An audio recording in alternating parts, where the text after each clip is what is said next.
Yeah, yeah, yeah. Narik, menarik suara. Narik suara bersama. Dayung, dayung, dayung, dayung sampan. ஏன் நிறுத்திட்ட? Why stop?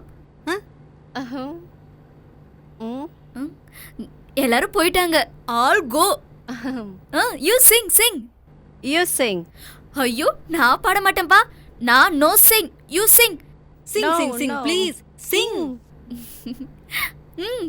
Yeah, yeah, yeah. Narik, menarik suara. Narik suara bersama. Dayung, dayung, dayung, dayung sampan. La la, la la.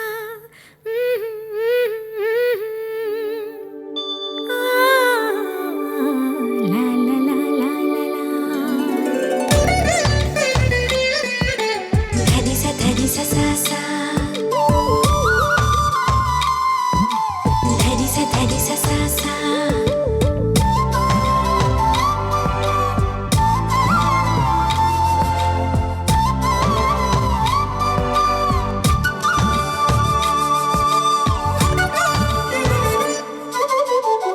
காதல் வரும் ஒரு நொடியை அறிந்தவன் இல்லையே, கடவுளின் முகவரியை தெரிந்தவன் இல்லையே.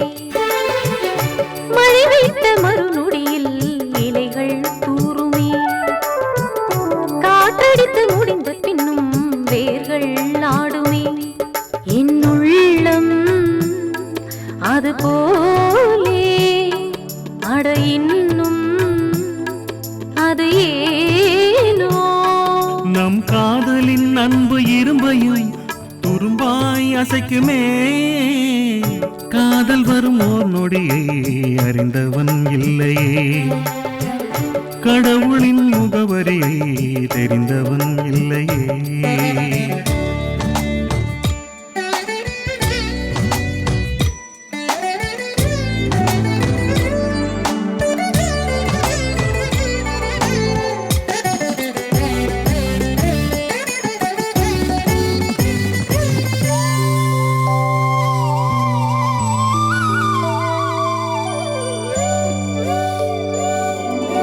இடம் மாறி என் நெஞ்சம் போவதற்கு ஒருபோதும் தெரியாதே இதுவரையில். நிறம் மாறி நான் போன காரணங்கள் அறிந்தாலும் கிடந்தேனே உன் நினைவில். சரியா தவறா, யார் நெஞ்சம் யாரோடு சேரும், யார் அறிவார், யார் அறிவார். நீ விடையை தேடாதே, இந்த கனவு தீராதே. நான் வாழ்கின்ற அந்த கடைசி நாள் அதுவரை நீ வேண்டுமே. காதல் வரும் ஓர் நொடியை அறிந்தவன் இல்லையே, கடவுளின் முகவரியை தெரிந்தவன் இல்லையே.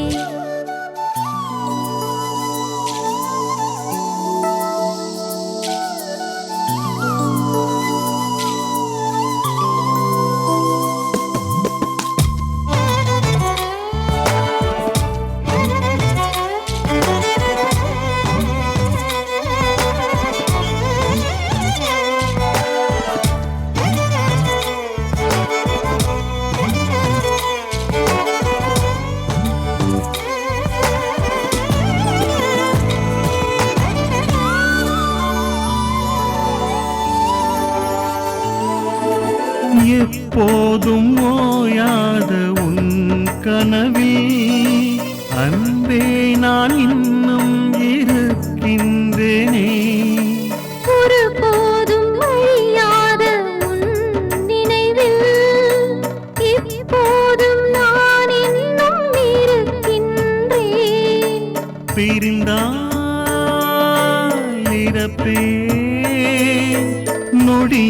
எல்லாம் அருகில் நீ வேண்டும், பிரியாமல் நீ வேண்டும். இனி யாரும் வேண்டாமே. நம்மை மரணம் தீண்டாதே. உன் காதலின் அன்பு ஒன்றிலே வாழ்வேன் என்னுயிரே. காதல் வரும் ஓர் நொடியை அறிந்தவன் இல்லையே, கடவுளின் முகவரியை தெரிந்தவன் இல்லையே. மடிவிட்ட மறுநொடியில் இலைகள் தோறுமே, காற்றடித்து முடிந்த பின்னும் வேர்கள் நாடுமே. என் உள்ளம் அது போலே அட இன்னும் அது ஏனோ. நம் காதலின் அன்பு இரும்பையும் குறும்பாய் அசைக்குமே. காதல் வரும் ஒரு நொடியை அறிந்தவன் இல்லையே, கடவுளின் முகவரியை தெரிந்தவன் இல்லையே. என் நண்பனோட மச்சான் உஸ்மான் நாளைக்கு சவுதி போகிறான். போன உடனே விசா அனுப்புறதா சொல்லியிருக்கான். முதல்ல சின்ன வேலை தான் கிடைக்கும்னு சொல்லியிருக்கான். அப்புறம் லைசன்ஸ் எடுக்கணும். அங்கே ட்ரக்கு ஓட்டினா நிறைய சம்பாதிக்கலான்னு சொல்கிறான். அங்கே 2-3 வருஷம் இருந்தால் நம்ம பிரச்சனை எல்லாம் தீர்ந்துடும். நீ ஏன் எதுவுமே பேச மாட்டேங்கிற? அப்பாவோட வைத்திய செலவு, பசங்களோட படிப்புன்னு அது இதுன்னு 1000 பிரச்சனை இருக்கு இப்போ. பத்தாததுக்கு உதாரித்தனமாக எங்கள் அப்பா வாங்கி வச்ச கடனும் என் மொத்த வீட்டு சுமையும் உங்கள் தலையில் ஏற்றி வச்சுட்டேன் இல்லை? அதெல்லாம் ஒன்றும் இல்லடி. என் வீட்டு பிரச்சனை உன் வீட்டு பிரச்சனைன்னு எப்பவும் பிரித்து பேசாத. இது நம்ம வீட்டு பிரச்சனை. என்னதான் இருந்தாலும் ஒரு டீசெண்டான ஹஸ்பண்டாக தானே உங்ககிட்ட நடந்துக்கிட்டு இருக்கேன். என்னதான் டீசெண்டான கணவனாக இருந்தாலும் பொண்டாட்டி வேலைக்கு போனால் மட்டும் பிடிக்காது. நீங்கள் ஆசைப்பட்டீங்கன்னா நான் வேலைக்கு போகிறேன். அது மட்டும் வேண்டாம். நீ வேலைக்கு போக வேண்டாம். நான் கொண்டு வரதை வச்சு நீ குடும்பம் நடத்தின மட்டும் போதும். சரியா முட்டைக்கண்ணி?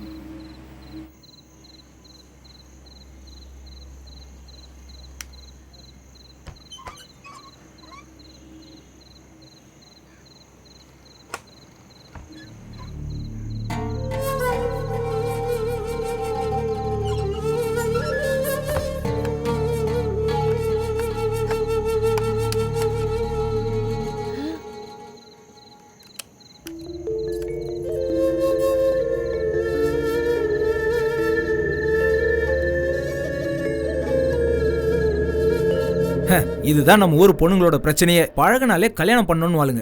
நம்ம ஊர் பிடிக்காம தான் வெளியூருக்கு வந்து நிம்மதியா இருக்கலாம்னு நினைச்சா நீ வேற தொணங்கிற. இங்க பாரு, நீ இதுக்குள்ள மூக்க நுழைக்காத. எனக்கும் அவளுக்கும் ஒரு சின்ன அட்ஜஸ்ட்மெண்ட், அவ்வளவுதான். ஒரு பொண்ணோட வாழ்க்கையில் விளையாடுறது உங்களுக்கு தப்பா தெரியலையாண்ணா? உங்களையும் நம்பி ஊரில் உங்கள் குடும்பம் இருக்குல்ல? அவங்க ஊர்ல தானே இருக்காங்க. இங்க நடக்கிறது அவங்களுக்கு எப்படி தெரிய போகுது? இங்க பாருமா தங்கச்சி, இந்த ஊர்ல கண்ணு காதை எப்படி பயன்படுத்தணும்னு ஃபர்ஸ்ட் தெரிஞ்சுக்க. நமக்கு வேண்டாத காரியத்தை பார்க்க வேண்டாம், கேட்க வேண்டாம். என்ன இந்த மாசம் உன்னோட சம்பளம் ஸ்பான்சர் என்கிட்ட கொடுத்தமிச்சான். 600 ரியால் இருக்கு. 600 ரியாலா? என்கிட்ட சொன்னது வேறையாச்சு. சொன்னது 800 ரியால். 200 ரியால் என்னோட கமிஷன். அந்த ஃபாத்திமா பொண்ணு அடிக்கடி என் ரூமுக்கு வரல, அதுக்கு கொஞ்சம் காசு கொடுப்பேன். அவளுக்கு கூலின்னு நினைக்காத, அவ மேல உள்ள பாசம். அந்த காசெல்லாம் இப்படி தானே சரி செய்ய முடியும். எனக்கும் ஊர்ல பொண்டாட்டி பிள்ளைங்கெல்லாம் இருக்குல்ல, அவங்களுக்கு ஒரு குறையும் இல்லாம பாத்துக்கணுமே. அப்ப இந்த காசை நானே ஊருக்கு அனுப்பி வச்சுட்டுமா?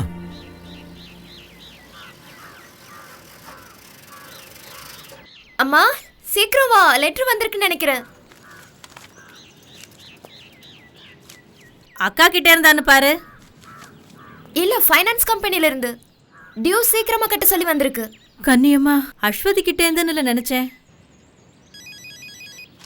யாருன்னு பாரு.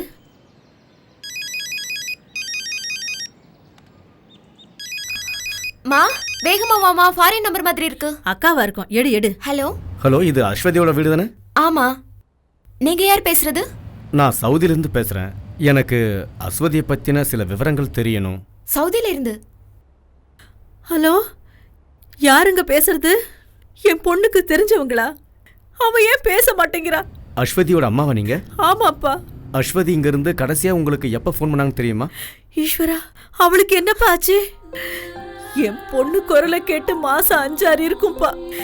வாரம் தவறாம என் வீட்டுக்கும் அவ புருஷன் வீட்டுக்கும் ஃபோன் பண்ணிக்கிட்டே இருப்பாளேப்பா.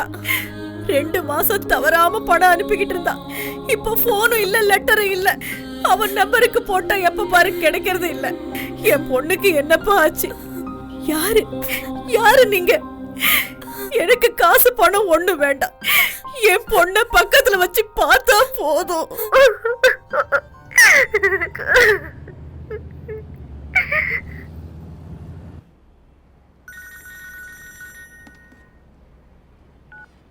ஹலோ. ரசாக் சொல்லுங்க. அப்படியா பேசுனீங்களா? அவங்களோட ரியாக்ஷன் எப்படி இருந்தது? அப்படியா? இங்க நம்ம பத்திரிக்கையில வந்த நியூஸ் பத்தி அவங்க கிட்ட சொன்னீங்களா? 5-6 மாசமா தான் பொண்ணோட விவரம் தெரியாம தவிச்சுக்கிட்டு இருக்கிற ஒரு தாய் கிட்ட என்ன என்னன்னு பேச சொல்றீங்க? எது எப்படியோ நாளைக்கு நான் பரைடா போறேன். ஸ்ட்ரெயிட்டா ஸ்பான்சரோட வீட்டுக்கே போய் நான் என்ன ஏதுன்னு தெரிஞ்சுக்கிறேன். கிடைக்கிற விவரங்களை எனக்கு அப்பப்போ சொல்லுங்க. சண்டே நியூஸ்ல இதை போடலன்னா உனக்கு தலையே வெடிச்சிருமே. ரசாக், ஒரு 3 காலம் ஃபில்அப் பண்ற மாதிரி ஏதாவது நியூஸ் இருந்தா கொடுங்க. வர வேண்டிய விளம்பரம் வரல. நான் ஒரு சாதிக் பாஷா மேட்டர் சொன்னேன்ல, அதையும் போட்டுரு. சே, நான் அடி வாங்கணும்னு ஆசைப்படுறீங்களா? பத்திரிக்கைக்காரனே சாதிக் பாஷா நியூஸை போட பயப்படுறான். அதான் பெரியவர் ஹாஸ்பிட்டலுக்கு கூட்டு போய் வந்தாச்சே. இதுக்கு மேல நான் என்ன செய்யணும்? இனிமேல் கேம்ப்ல வச்சிருக்க முடியாது. இங்க இருந்து ஊருக்கு அனுப்பலாம்னா திருப்பி அனுப்ப வேணாம்னு அவங்க பொண்டாட்டியே சொல்லிட்டாங்க. அப்படியா? ஏன்? நல்லா பாருங்க, எப்போ பார்த்தாலும் தின்னுக்கிட்டே இருக்கான். 4 பேர் சாப்பிட வேண்டிய சாப்பாட்டை இவன் ஒரே ஆளை சாப்பிட்டு எங்களெல்லாம் பட்டினி போடுறானே. உப்பும் புளி எல்லாமே சாப்பிடவே வெறுப்பா இருக்கு. இது வெறும் சக்கையை திங்கிற மாதிரியே இருக்கு. அது சரி, என்னை விட்டுட்டு ஒரேடியா போயிட்டீங்கல்ல. ஒரு பிரியாணி வாங்கி தாங்கன்னு சொல்லி 3 நாள் ஆச்சு. ஒருத்தனம் மதிக்க மாட்டேங்கிறான். ஒன்று சொல்கிறேன் கேளுங்க, வாய்க்கும் வயிற்றுக்கும் சரியான சாப்பாடு இல்லாமல் என்னால் அங்கே இருக்க முடியாது ரசாக்கு. என் கையில் கொஞ்சம் காசு கொடுத்துட்டு போ. போகிறப்ப சிகரெட்டுக்கும் சேர்த்து காசு கொடுத்துட்டு போ, புரிஞ்சுதா? எங்க கிளம்பிட்டியா? இந்த கால்கட்டை பிரிச்சதுக்கு அப்புறம் டிபோர்டேஷன் கிடைக்கும். அதுக்கப்புறம் உங்க பிரச்சனையை சரி பண்ணிக்கலாம். நான் ஊருக்கு போறத பத்தி சொல்லல, பிரியாணிக்கு மறக்காம காசு கொடுத்துட்டு போன்னு சொல்ல வந்தேன். சரி. வர வெள்ளிக்கிழமை கேம்ப்ல இன்ஸ்பெக்ஷன் இருக்குண்ணே.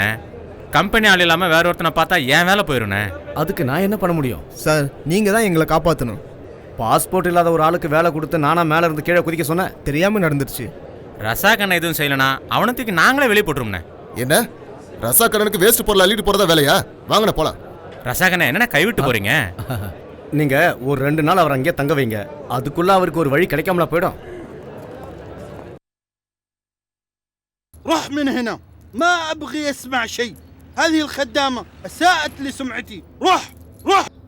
சாகித், لوكي خيرت مين عندي لازم انا يعرف انا يجي من سفره. لا تتكلم ولا كلمه. ما ابغي اسمع شيء من المليباري. எனக்கு அரபி தெரியாது நினைச்சிட்டு எப்படி எல்லாம் திட்டுறான். நீ இங்கே கோவம் இஞ்சி முக்கு குடிக்கிறேன். والا ابلغ الشرطه. get lost.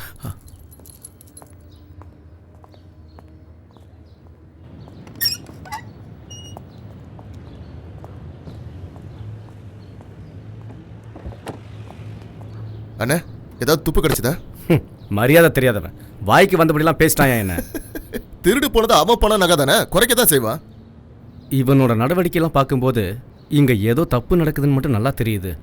ஏற்கனவே இங்க வேலை செஞ்ச யாராவது ஒருத்தர் நம்ம கை கிடைச்சானா நமக்கு வேண்டியதெல்லாம் கறந்தலாம். கிடைச்சா என்ன, அந்த அஜித் மேனனுக்கு இன்னொரு கவர் ஸ்டோரி கிடைக்கும். ஓ பாக்கெட்ல இருக்கிற பணமும் செலவாகும்.